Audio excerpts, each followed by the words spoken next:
Bonjour à tous, bienvenue sur la chaîne. Aujourd'hui j'aimerais vous parler d'un thème un petit peu différent. La présentation de la Super Famicom m'a donné une petite idée, étant donné que je suis un joueur plutôt expérimenté, mais par contre un collectionneur peu expérimenté, je me dis pourquoi pas réaliser une vidéo pour des personnes qui débuteraient tout comme moi. Nous allons parler de titres complets, c'est-à-dire boîte, notice et jeux, ne dépassant pas 20 € sur eBay. Ce sera pour moi l'occasion de parler de certains titres que je ne possède pas aujourd'hui. Autre critère de sélection, c'est que vous allez voir pour 20 € maximum par jeu, il y a beaucoup de grosses merdes, notamment des jeux de sport qui, c'est très dispensable. Donc je ne les inclus pas. J'ai réalisé une sélection de 15 jeux assez fun. Donc quand je dis assez fun, certains seront plutôt moyens, mais quelques-uns seront vraiment des perles. Nous évitons le jeu de cricket qui n'est pas connu et dont tout le monde s'en fout en fait. Les jeux de sport en général, beaucoup de titres Electronic Arts qui ne veulent pas grand chose, on va dire, au niveau du prix. Mais au niveau de la qualité, ouais, je trouve ça plutôt moyen également. Vous n'aurez donc pas l'impression de vous faire placer une sonde urinaire, ni qu'on vous draine toute joie de vivre. Pour la sélection de ces titres, c'est maintenant.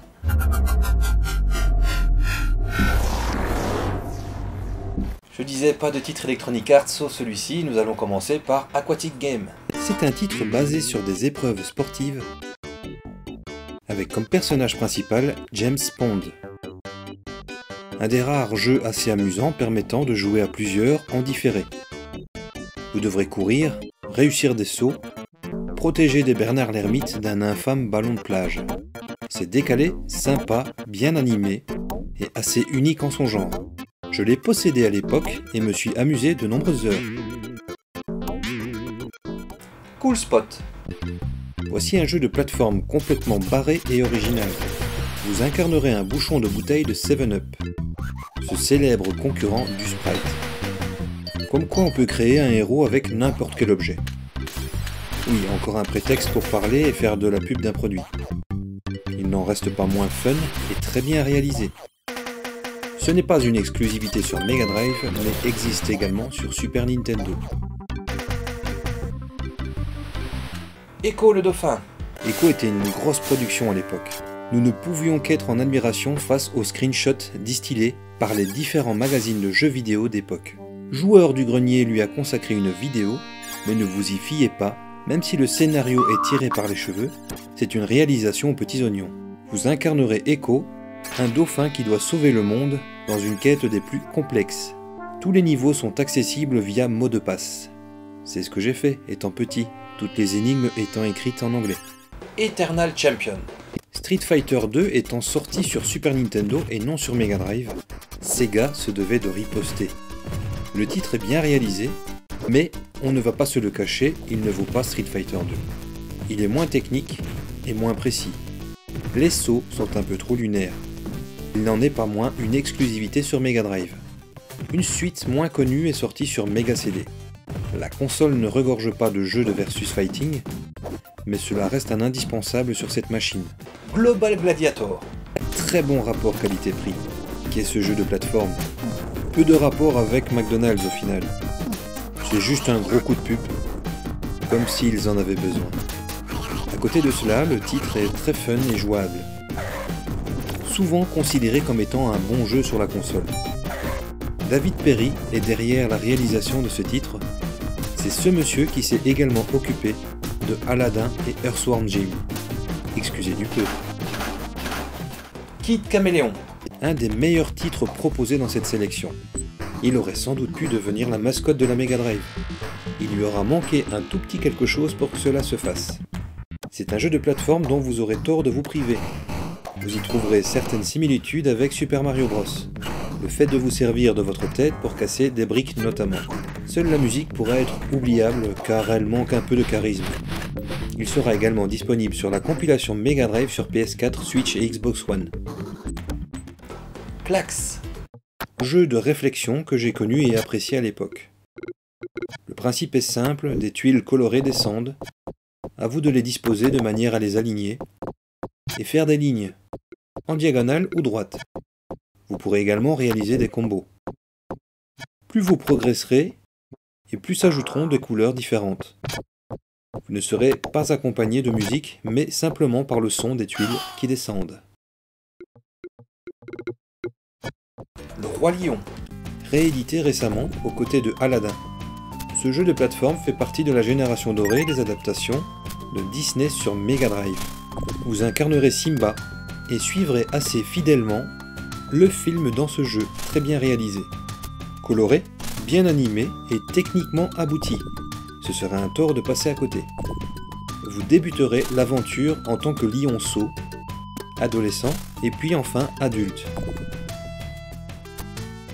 Mega Games Volume 1. Certaines cartouches Mega Drive regroupent plusieurs titres. C'est le cas des compilations Mega Games. Vous aurez droit à 2 jeux de sport et un jeu de réflexion. World Cup Italia 90, petit jeu de foot, à une époque où ce type de jeu était très dispensable. Là où ce sera plus intéressant, c'est Hang-On, un jeu de moto tiré du titre arcade du même nom, également présent dans Shenmue. Vous aurez également droit à Columns, souvent comparé à Tetris, mais pourtant si différent. Un très bon rapport qualité-prix, vous l'aurez compris. Pac-Mania. Tout le monde connaît Pac-Man. Celui-ci étant vieillissant, mais toujours présent dans les mémoires. Ce titre adapte de manière originale la licence. Toujours emprisonné dans des labyrinthes, Pac-Man va devoir se frayer un chemin en mangeant des boules et en esquivant les petits fantômes. La particularité de cette adaptation est la perspective qu'il vous propose. Il est réalisé en 3D isométrique. Vous ne verrez plus l'entièreté du labyrinthe comme auparavant. L'écran bouge via un scrolling lorsque vous vous déplacerez. Foxy. Petit jeu de plateforme sur Mega Drive, combinant des séquences d'action et d'énigmes. Sa réalisation est de toute beauté. Les musiques collent bien à l'ambiance également. Bizarrement, il passe assez inaperçu, et je ne l'ai connu que par le biais de l'émulation. Personne n'en parle, étrange. Je finirai bien par me laisser tenter et l'acquérir à mon tour.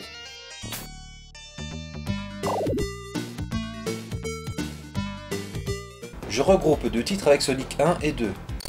Sans aucun doute, le meilleur rapport qualité-prix de cette liste. Certaines personnes pourraient en avoir marre d'entendre parler de Sonic, de la grande époque. Cependant, c'est difficile de passer à côté. Faisant partie des meilleures ventes sur la console, ces 2 Sonic sont loin d'être rares et sont, de ce fait, très bon marché. Super Thunder Blade. Alors lui, j'y ai joué sur borne d'arcade. Certes, ce n'est pas le jeu du siècle, mais il est loin d'être dégueulasse. Vous piloterez un hélicoptère et dégommerez tout ce qui se présentera à vous dans ce shoot'em up classique de chez Sega. Il a la particularité de proposer une vue à la 3e personne, ainsi qu'une vue classique selon les niveaux. Le jeu est assez difficile et vous n'en viendrez pas à bout aisément, et vous promet pas mal d'heures d'entraînement. Il fait partie de la première vague de jeux sur cette console. Et pour terminer, Zoom. Petit jeu de réflexion qui permet également de jouer à 2. Vous incarnerez une sorte de gobelin et vous allez devoir compléter un damier en marchant dessus. Cela semble simple, mais de nombreux pièges et ennemis augmenteront le challenge au fur et à mesure de votre progression. On peut facilement le comparer à Pac-Man. Il n'est pas souvent cité, mais il est pourtant fort bien sympathique.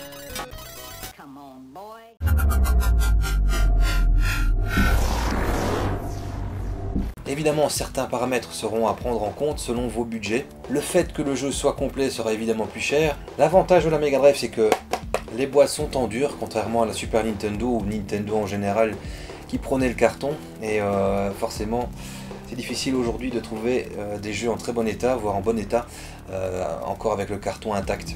La Mega Drive aura pour avantage de protéger la cartouche ainsi que la notice de ce fait. Pour le choix de la Mega Drive, premier modèle de meilleure qualité, forcément plus cher, ou la Mega Drive 2 de moins bonne qualité mais qui sera moins chère.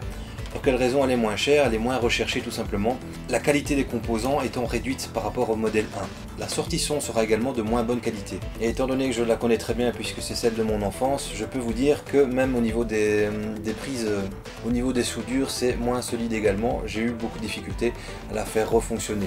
Tout cela pour vous dire, si vous êtes limité par le budget, optez plutôt pour ce modèle. Et si vous désirez le top de la Mega Drive d'époque, ce sera le modèle High Definition System, comme vous pouvez le voir juste ici au-dessus. Maintenant, on ne se cache pas, le meilleur modèle qui, après avoir testé pas mal de temps, je peux vous dire, c'est la Mega SG. de chez Analog. Parce que pour un budget équivalent, si vous voulez plusieurs titres, manettes, etc., vous pourrez jouer dans les conditions actuelles avec un écran plat, avec une très belle définition. Mais ce n'est pas le but de la vidéo. Pour ce qui est des manettes, par contre, vous pouvez opter pour des manettes récentes, toutes neuves, de chez Retrobit, qui sont d'excellente qualité et qui ont l'avantage d'avoir 6 boutons déjà d'office. Parce que les manettes 6 boutons d'origine coûtent légèrement plus cher. Et pour les avoir en main depuis quelques mois, je peux vous dire que les manettes Retrobit sont de très bonne qualité. Le câble est long, le câble est épais et la prise en main est excellente avec les sensations d'époque. Maintenant, si vous êtes vraiment puriste, rien ne vaut une bonne vieille manette d'époque. Voilà, ce sera tout pour aujourd'hui. J'espère que cette vidéo vous aura plu. J'ai tenu à faire un concept un petit peu différent. C'est également l'occasion pour moi de présenter des titres dont on parle peut-être peu et que je ne possède pas. Je vous remercie de m'avoir suivi jusqu'à la fin de cette vidéo. C'est toujours un plaisir de présenter sur YouTube.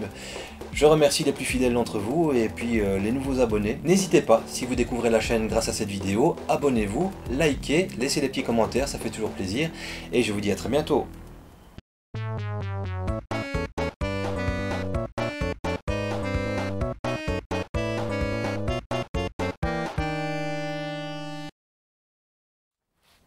Synchronisation. Aïe. Aïe. Je regroupe 2 titres. Ta gueule. Bonjour à tous, bienvenue sur ma chaîne YouTube accompagnée d'une grande gameuse qui est Alicia. Bonjour.